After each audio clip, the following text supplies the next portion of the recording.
کون بیان کر رہا ہے؟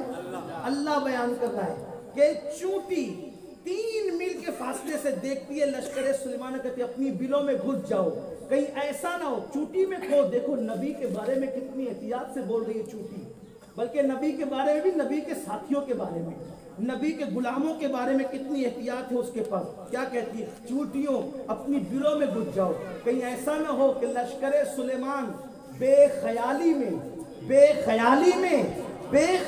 میں تمہیں کچل دے۔ یہ نبی کے ساتھ رہنے والا لشکر ہے، یہ جان بوجھ کر چونٹیوں کو بھی کچل نہیں سکتا۔ ارے جب لشکر سلیمان چونٹیوں پہ ظلم نہیں کر سکتا، سلیمان کے تربیت یافتہ جب چونٹی پہ ظلم نہیں کر سکتے، تو رحمت للعالمین کے تربیت یافتہ کسی انسان پہ ظلم کیسے کر سکتے؟ سلیمان علیہ السلام رحمت للعالمین نہیں ہے، سلیمان علیہ السلام رحمت للعالمین نہیں ہے، رحمت للعالمین صرف مصطفیٰ جان ہے۔ جب سلیمان کی یہ شان ہے ان کی تربیت کی، تو جانے سلیمان کی شان کا عالم کیا ہوتا ہے۔ لیکن چونٹی کیا کہہ رہی ہے؟ بے خیالی میں لشکر سلیمان تمہیں کچل نہ دے، اپنی بلوں میں گھس جاؤ۔ سلیمان علیہ السلام مسکرا پڑے، ہنس دیے، مسکرا پڑے، ہنس دیے۔ لوگوں نے پوچھا کیوں؟ کہا وہ چونٹی کہتی ہے۔ اس کی بات سن کر کے مجھے ہنسی آ گئی، ہائے ہائے، چونٹی 3 میل کے فاصلے سے باتیں کر رہی ہے، سلیمان علیہ السلام سن رہے ہیں اور مسکرا رہے ہیں۔ جب سلیمان کے سننے کی شان کا یہ عالم ہے، تو میرے آقا جو جانے سلیمان ہے، ان کے جو کان ہیں، ان کے کان کو میرا امام یوں بیان کرے، دور و نزدیک کے سننے والے وہ کان۔ دور کی سنتے کون ہیں؟ حضور کے کان۔ دور و نزدیک کے سننے والے وہ کان، کان لعلے کرامت پہ لاکھوں سلام۔ اس میں بھی میرے امام نے کان کو 2 معنی میں بیان کیا، دونوں جگہ کان کا استعمال کیا ہے۔ اور اگر آپ کی توجہ ہے تو اس پر میں گفتگو کروں گا، کیونکہ بات آ گئی ہے میرے آقا کی شان کی۔